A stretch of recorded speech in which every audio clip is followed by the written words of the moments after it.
माननीय श्री राघव चड्ढा।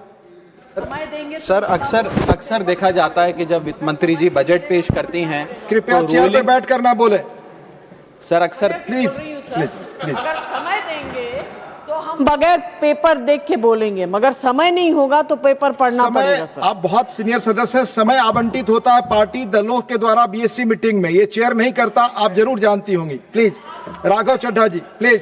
सर अक्सर देखा जाता है जब वित्त मंत्री बजट पेश करती हैं तो रूलिंग कोalition के जो एमपीज हैं, जो ट्रेजरी बेंचेस पर बैठते हैं, वो सरकार की तारीफ करते हैं और कहते हैं कि इससे भारतीय अर्थव्यवस्था में क्रांति आ जाएगी इस बजट से।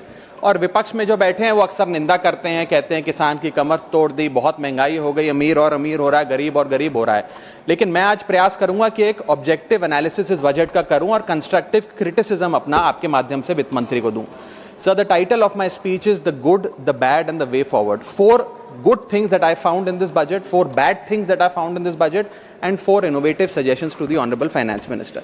So the first good thing that I found in the budget is that there was an increase in the STT for derivative trading. Usually सरकार की निंदा हुई इस विषय को लेकर, मार्केट्स भी गिरी, लेकिन मेरा यह मानना है कि इस कदम से स्पेक्युलेटिव ट्रेडिंग यानी कि सट्टा ट्रेडिंग समाप्त होगी या कम होगी और रिटेल इन्वेस्टर, जो 90% रिटेल इन्वेस्टर एफएनओ सेक्टर में नुकसान भुगतता है, फ्यूचर्स एंड ऑप्शंस के चलते जुआ खेलता है, उसमें आपको रिटेल इन्वेस्टर की प्रोटेक्शन का एक माध्यम बन सकता है। लेकिन मैं इसी के साथ साथ वित्त मंत्री जी को याद दिलाना चाहूंगा कि एसटीटी का जेनेसिस क्या है, एसटीटी का जन्म कब हुआ। एसटीटी हमारे senior colleague mister P Chidambaram जब फाइनेंस मिनिस्टर थे तो उन्होंने इंट्रोड्यूस किया, and it was introduce to replace long term capital gain tax on equities. जब long term capital gain on equities zero था तब एसटीटी को लाया गया कि वे एक सिंपल अपफ्रंट लेवी होगी ट्रेड्स पर regardless of profit and loss.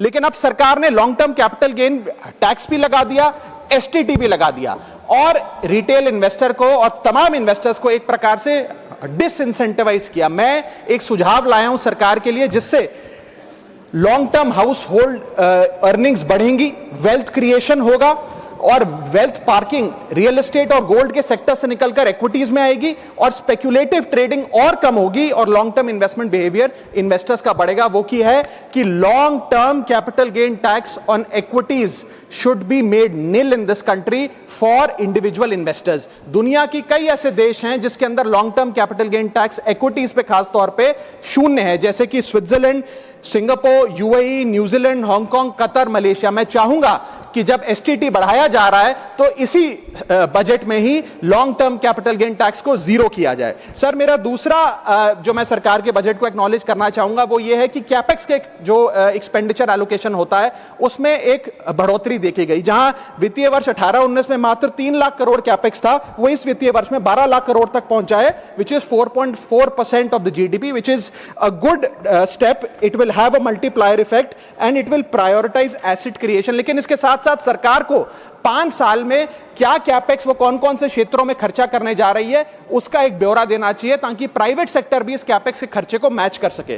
So third thing which we found in the speech of the finance minister is that there was a relative restraint in making budgetary announcements for election bound states. अक्सर वित्त मंत्री का भाषण सुन के आप बता सकते हैं कि कौन से राज्यों में चुनाव होने जा रहा है। इस स्पीच में उन्होंने थोड़ा सा रिस्ट्रेंट एक्सरसाइज किया जिसे मैं एक्नॉलेज करता हूं। और आखिरी अच्छी चीज जो इस बजट में नजर आई वो ये था कि एनआरआई की इन्वेस्टमेंट लिमिट में एनहांसमेंट हुई। लेकिन मैं बता दूं कि जब एफआईआईज ने, फॉरेन इन्वेस्टर्स ने, फॉरेन पोर्टफोलियो इन्वेस्टर्स ने इस देश के बाजार से पैसा निकाल लिया और पिछले एक वित्तीय वर्ष में 23 बिलियन निकाला, तब जाकर सरकार जागी और सरकार ने एनआरआईज के लिए इक्विटी मार्केट का दरवाजा खोलकर उनकी इन्वेस्टमेंट लिमिट को 5% से बढ़ा दिया।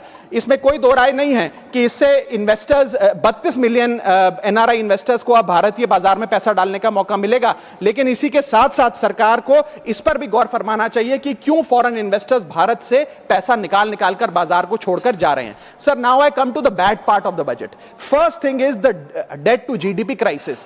सरकार ने और डेट लेने के लिए, कर्जा लेने के लिए इस बजट में फॉर्मूला ही बदल दिया। पहले सरकार डेट जब लेती थी तो ओल्ड एफआरबीएम रूल्स के तहत 3% ऑफ जीडीपी तक का फ्रेश डेट लेती थी। इस बजट में सरकार ने उस फॉर्मूले को बदलकर कहा कि टोटल सरकार का डेट जीडीपी का 50% होगा और उस सीमा में हम डेट लेंगे। यानी कि they want to play on the denominator effect. For example एक साल बजट अगर हमारा जीडीपी 12% से ग्रो करता है तो उस साल सरकार खूब सारा डेट लेके सरकार पे कर्जा लाद सकती है, जो कि फिस्कल डेफिसिट 4.5, 6.5, 5% तक भी पहुंच सकता है। सर, इसी के साथ साथ मैं बताना चाहूंगा कि आज सरकार कहती है कि हमारा डेट टू जीडीपी रेशियो 56% है, लेकिन ये गलत है, क्योंकि बहुत सारे ऑफ बैलेंस शीट आइटम्स हैं जिसे सरकार डेट में दिखाती ही नहीं है, जैसे कि FCI bonds, OMC bonds, fertilizer, NHAI, NFSS, यानी कि तमाम तरीके के ऐसे कर्जे हैं सरकार के ऊपर जो सरकार अपनी बैलेंस शीट में नहीं दिखाती है। सर, मैं सरकार को आपके माध्यम से यह रिक्वेस्ट करना चाहूंगा कि देश का कर्जा और कैसे ना बढ़े इस पर काम करें, ना कि और कर्जा लेने के लिए हम जीडीपी और डेट टू जीडीपी के फॉर्मूले के रेशियोज बदलकर और पैसा कर्जे पे ब्याज पर लेने का प्रयास करें। सर, दूसरी दिक्कत जो इस बजट में नजर आई वो ये थी कि इनकम टैक्स स्लैब में चेंज नहीं हुआ। सर, हर साल देश का आम आदमी जब वित्त मंत्री जी की बजट की स्पीच सुनता है तो वो इसलिए नहीं सुनता कि पीएलआई की क्या इन्वेस्टमेंट होगी, कौन सा कॉरिडोर बन रहा है। देश का आम आदमी, सैलरीड क्लास, इसलिए बजट की स्पीच सुनता है कि उसके अंदर स्लैब में कोई रिवीजन होगा, क्या हमारी स्टैंडर्ड डिडक्शन की जो हमें डिडक्शन मिलती है वो बढ़ेगी। लेकिन इस बार बजट में देश का आम आदमी और खास तौर पर देश का मिडिल क्लास डिसअपॉइंट हुआ। पहले ही there has been a stagnation in the salaries, inflation 6.8% पे खड़ा है, लेकिन उसके बावजूद हमने इस बार कोई स्लैब में या स्टैंडर्ड डिडक्शन में चेंज नहीं देखा। मैं आपके माध्यम से वित्त मंत्री जी को रिक्वेस्ट करना चाहूंगा कि आप इसी बजट में अनाउंसमेंट करें कि स्टैंडर्ड डिडक्शन जो 75,000 रुपए उसे बढ़ाकर सैलरीड क्लास के लिए 1.5 लाख रुपए किया जाए। Sir, third problem that was there with the budget is that there was no relief for the middle class. Sir, after a very long time in India's history, the personal income tax collection was more than the corporate income tax collection, यानी कि individuals ने जो income tax भरा वो लगभग 11 लाख करोड़ के आसपास भरा, और कंपनियों ने, कॉर्पोरेट ने जो इनकम टैक्स भरा वो लगभग 9.8 लाख करोड़, यानी कि मैक्सिमम टैक्स आपको इंडिविजुअल्स के इनकम टैक्स से मिल रहा है। आप मिडिल क्लास वो टैक्स भर रहा है। आज वो दौर आ गया है कि हम मिडिल क्लास को अपलिफ्ट करें, मिडिल क्लास को पैम्पर करें, नहीं तो मिडिल क्लास एक सैंडविच की तरह रिच क्लास और पुअर क्लास में दबता चला जा रहा है। सर, राइजिंग कॉस्ट प्रेशर्स के चलते पिछले वित्तीय वर्ष में मिडिल क्लास ने देखा कि उसके एजुकेशन के खर्चे में 8% की बढ़ोतरी हुई, हेल्थ केयर 9% से महंगा हुआ, रेंट 7% से, फूड 6% से, ट्रांसपोर्ट 5% से। मेरा रिक्वेस्ट यह है माननीय फाइनेंस मिनिस्टर से कि वो इनकम टैक्स में रियायत देकर या तो मिडिल क्लास को कोई रिलीफ दें, और अगर इनकम टैक्स में रियायत नहीं दे सकती हैं तो उसकी सेविंग्स और इन्वेस्टमेंट्स पे उसको बेनिफिट दें, उसे इंसेंटिव्स दें कि वो ज्यादा बचत करे, ज्यादा वेल्थ क्रिएशन कर पाए। Sir, fourth problem in this budget that I found was the budgetary allocation to health, which is low and which certainly needs a relook. Sir, आज हमने अपने टोटल गवर्नमेंट एक्सपेंडिचर का 2% हेल्थ को allocate किया है, लगभग 1 लाख करोड़ के आसपास। नेशनल हेल्थ पॉलिसी 2017 बताती है सर, और सरकार का ये अपना ऑब्जेक्टिव रहा है, गोल रहा है, that spending on public health should be 2.5% of GDP। आज हम 2026 में खड़े हैं, हमारी पब्लिक हेल्थ पे स्पेंडिंग मात्र 0.5% ऑफ जीडीपी। हम अपने लक्ष्य से कोसों मील दूर हैं। जहां यूएस में 18% ऑफ जीडीपी हेल्थ केयर पे खर्च होता है, यूके में 12%, जर्मनी में 13%, स्वीडन में, नेदरलैंड में, डेनमार्क में, जापान में, स्पेन में 10% ऑफ जीडीपी खर्च होता है, क्योंकि वो देश जानते हैं कि जान है तो जहान है। लेकिन हमारे देश में मात्र 0.5% ऑफ जीडीपी हम अपने हेल्थ पे खर्च करते हैं, और इसके चलते आलम यह है कि सरकारी अस्पताल में अगर आप चले जाइए, which is called the backbone of India's healthcare, वहां पर आपको पुरानी जर्जर बिल्डिंग मिलेंगी, मैसिवली अंडरस्टाफ्ड हॉस्पिटल मिलेगा, ओवरवर्क डॉक्टर मिलेंगे, पॉपुलेशन के हिसाब से बेड नहीं मिलेगा, जांच के लिए मशीनें नहीं हैं, दवाइयों की कमी है, और अगर इलाज की, ऑपरेशन की डेट मिल भी जाए तो वो डेट इतनी दूर होती है तब तक मरीज चल बसता है। Sir, the reality is that COVID made us realise, and it was a wake up call for India's public health infrastructure, and I want to ask the house today, are we prepared, god forbid, if there were to be another pandemic or another big sort of raging pandemic in this country, and the answer to that is no। और private अस्पतालों की sir हालात ये हैं कि अगर आज आपको प्राइवेट अस्पताल में इलाज करना पड़े तो आपको लोन लेना पड़ता है, अपने घर के गहने, अपना रियल एस्टेट एसेट बेचकर पता नहीं कितने हजारों लाखों लोग हर साल भारत में गरीबी रेखा के नीचे चले जाते हैं, क्योंकि उन्हें एक हेल्थ इमरजेंसी के चलते प्राइवेट अस्पताल में इलाज कराना पड़ता है। सर, जैसे वन नेशन वन इलेक्शन इस देश में लागू किया जा रहा है, वन नेशन वन टैक्स की ओर हम बढ़ रहे हैं, वैसे ही one nation one medical treatment की ओर बढ़ना चाहिए। सबको नंबर 1 मेडिकल ट्रीटमेंट देश में मिले, ऐसी व्यवस्था बननी चाहिए। सर, मेरे 4 सुझाव जो आपके माध्यम से मैं वित्त मंत्री को देना चाहूंगा। पहला सुझाव है, put all land and property records of India on blockchain. एक blockchain based land registry ledger बनाइए। पहले 10 मेजर राज्यों शहरों से शुरू करिए, महानगरों से और टियर 2 सिटीज से, जिस ब्लॉकचेन लेजर में हर रिकॉर्ड, हर सेल, हर म्यूटेशन, हर इनहेरिटेंस को एक डिजिटल रिकॉर्ड बुक में डाला जाएगा, जो एक ब्लॉकचेन लेजर होगा, जो टाइम स्टैम्प्ड होगा, टेम्पर प्रूफ होगा, 100% ट्रांसपेरेंट होगा और रियल टाइम प्रॉपर्टी ट्रैकिंग आप उससे कर सकेंगे, जिसके चलते इंस्टेंट टाइटल वेरिफिकेशन होगा। आज सर हमारा जो रियल एस्टेट का लैंड एंड प्रॉपर्टी रिकॉर्ड का जो बाजार है, उसमें अटर कियोस है। कियोस इसलिए है कि लोगों को रजिस्ट्रार के दफ्तर के बाहर धक्के लग रहे हैं, दलालों ने उन अफसरों पे पूरी तरीके से कब्जा किया हुआ है, प्रॉपर्टी टैक्स में चोरी होती है, सर्कल रेट को एक्सप्लॉइट करके कैश में प्रॉपर्टियां खरीदी जाती हैं, फर्जी कागज, कब्जे, टाइटल डिस्प्यूट, न जाने क्या क्या चल रहा है, जिसके चलते आज 66% of India civil disputes are land disputes. 45% of properties lack clear title in India. India ranks 133 out of 190 in property registration efficiency. 48% of our properties are under dispute, and the average time taken by civil courts to resolve these disputes is 7 years. And 6.2 crore property documents are pending digitization. वो तहसीलदार के दफ्तर में पड़े या registrar के दफ्तर में, उनका डिजिटाइजेशन अभी तक नहीं हुआ। इन सारी बीमारियों का एक ही दवा है, that is national blockchain registry, जिसके चलते प्रॉपर्टी डिस्प्यूट समाप्त होंगे, मिडिल क्लास की वेल्थ अनलॉक होगी क्योंकि वे और ब्याज पे पैसा ले पाएंगे, प्रॉपर्टी टैक्स की कंप्लायंस बढ़ेगी और रीट्स जैसे इन्वेस्टमेंट व्हीकल्स को ब्लॉकचेन वेरीफाइड टाइटल मिलेंगे, उसमें भी बढ़ोतरी देखी जाएगी। इसी के साथ साथ सर दुनिया के कई देशों ने इसे लागू कर दिया है। स्वीडन में यह लागू है, जहां पर एक दिन में आप प्रॉपर्टी का ट्रांजैक्शन कंप्लीट कर सकते हैं, वहां डिस्प्यूट रेट 2% है। जॉर्जिया में है, जहां 3 दिन में प्रॉपर्टी का ट्रांजैक्शन खत्म हो जाता है, डिस्प्यूट रेट 1% है। और यूएई में है, जहां 10 मिनट में आप अपनी प्रॉपर्टी खरीद बेच सकते हैं, वहां डिस्प्यूट रेट 1% से भी नीचे। और वहां हिंदुस्तान में प्रॉपर्टी बेचनी हो तो 2 से 6 महीने लगते हैं और 48% डिस्प्यूट रेट है।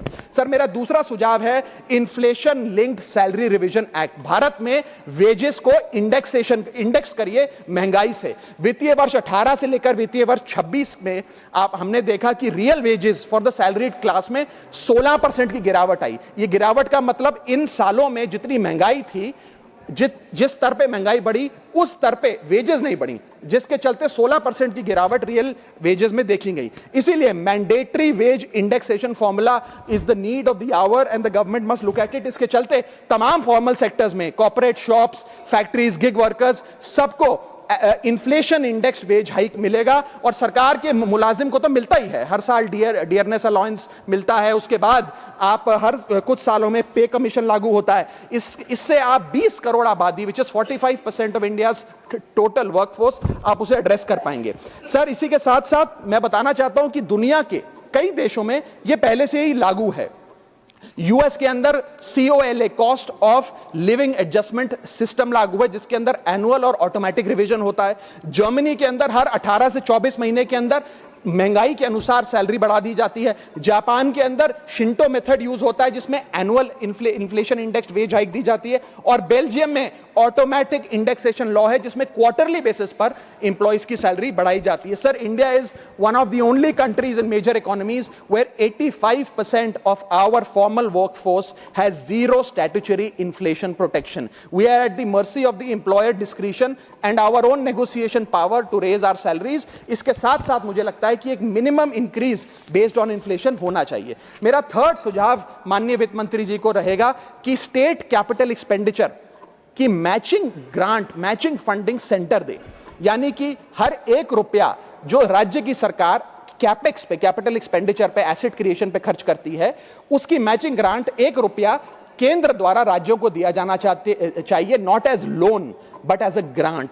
आज स्टेट कैपेक्स में 2 बॉटलनेक्स है। पहला बॉटलनेक है बोरोइंग कैप, यानी कि कोई भी राज्य अपने स्टेट जीडीपी से 3% से ज्यादा ब्याज पर पैसा नहीं ले सकता, वो कैपेक्स पे नहीं खर्च करता, वो तमाम तरीके के ऑपरेशनल खर्चे करता है। और सेकंड प्रॉब्लम है कि अगर केंद्र सरकार पैसा देती भी है राज्यों को कैपेक्स के लिए, वो लोन की सूरत में देती है, और कंडीशनल लोन की किस एसेट पे कितना खर्च होगा, एक कंडीशनल लोन दिया जाता। मेरा सुझाव है that replace this loan with conditions given by the centre to grant with trust grant based on trust by the centre. Sir, centre को आने वाले 5 वर्षों के लिए 1.5 लाख करोड़ आवंटित करना चाहिए, not as loan but as these capex grants, ताकि राज्यों में सड़कें बने, इरिगेशन नेटवर्क बने, लोकल पावर इंफ्रास्ट्रक्चर बने, ड्रिंकिंग वाटर सैनिटेशन हो और अर्बन इंफ्रास्ट्रक्चर में एसेट क्रिएशन, एसेट फॉर्मेशन किया जाए।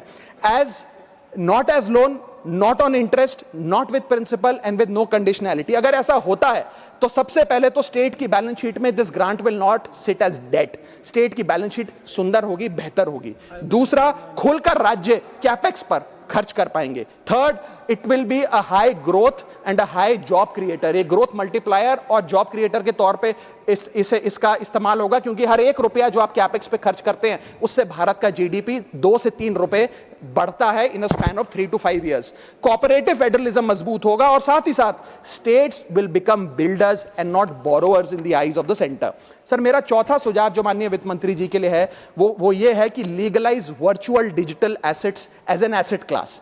इंडिया में अभी सर वैसे ही डी फैक्टो लीगलाइज टैक्सेशन है वर्चुअल डिजिटल एसेट्स, यानी कि crypto currency, stable coin etcetera, क्योंकि अगर उनकी खरीद बेच पर कोई मुनाफा होता है तो 30% फ्लैट इनकम टैक्स लगता है और 1% ट्रांजैक्शन टैक्स जो अपनी वस्तु बेच रहा है उसे सरकार को जमा कराना पड़ता है। But they are somehow not recognised as an asset class. VDS जो वर्चुअल डिजिटल एसेट्स है, इन्हें एसेट क्लास का दर्जा नहीं दिया गया, जिसके चलते कोई डेडिकेटेड लाइसेंसिंग लॉ नहीं है, कोई क्लियर कंज्यूमर या इन्वेस्टर प्रोटेक्शन कानून नहीं है, AML कानून यानी कि एंटी मनी लॉन्ड्रिंग गाइडलाइंस और डायरेक्शंस इस एसेट क्लास के लिए नहीं है, and there is of course no explicit legal classification. As a result what has happened is that 4.8 lakh crore trade in this virtual digital assets has moved offshore. Bharat के बाहर निकलकर वो अन्य देशों में, दुबई, सिंगापुर, मलेशिया और अन्य देशों में इसका ट्रेड हो रहा है जो भारतीय कर रहे हैं। Second thing that has happened is that 73% of India's crypto trading volume in financial year 25 has moved to offshore exchanges. What has further happened is that 180 virtual digital asset startups have moved to countries like Dubai and Singapore, and as a result जो देश, भारत देश के 12 करोड़ ऐसे लोग हैं जो इन virtual digital assets में, crypto में, RWA यानी कि रियल वर्ल्ड एसेट में, स्टेबल कॉइन में इन्वेस्ट करना चाहते हैं, वो ऑफशोर जाकर इन्वेस्ट कर रहे हैं। जरूरत है कि हम कंप्लायंस हिंदुस्तान में लागू करें, उसे हेविली रेगुलेट करें, लेकिन उसे ऑनशोर लाएं। इसके चलते अगर ऐसा होता है तो सरकार के खजाने में 15 से 20 हजार करोड़ रुपए का इजाफा होगा, उन्हें उतना टैक्स मिलेगा। और इसी के साथ साथ मैं सरकार को कहना चाहता हूं that we currently tax these virtual digital assets as if they are legal, but we regulate them as if they are illegal. मेरा सुझाव है कि इसे heavily regulate करिए, ring fence करिए इस इकोसिस्टम को, AML guidelines यानी कि एंटी मनी लॉन्ड्रिंग कानून और मजबूत करिए, लेकिन prohibition is not protection, regulation is protection. Thank you so much, sir. Thank you, धन्यवाद माननीय राघव चड्ढा जी।